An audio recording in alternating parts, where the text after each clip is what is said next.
world. I've talked to people elsewhere, and yours is money's a tool, and how we use that tool to help us in our financial situations. And it's so interesting because economy is not great right now. People are stressed about their finances, but finding a way to use money as a tool to help them, whether it's a business or an individual, to kind of get through this, and how you control that knowledge and the behaviors with it.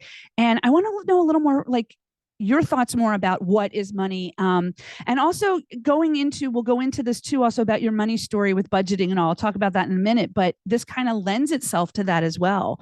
So I want to hear a little bit more about what is money to you, and what you've seen with your clients. Yeah.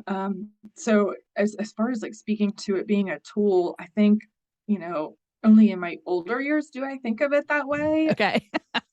Yeah, just like younger years, of course, I always thought of it like, as what can it, allow me to do? Like, if I have Right. money, I want to travel, and just it was more focused about like doing, fun things. And like I never really thought early enough in life in terms of like what can I use money for Right. building my future and reaching goals. And as you get older, some people have a different experience with money growing up. Like I think that it was probably like late 20s, 30s, I really started to think about it as like, a goal setting tool. Right. And you mentioned, that money story. I asked you about your money story, that your mom was an entrepreneur and she was really good habits with money, but you watched her.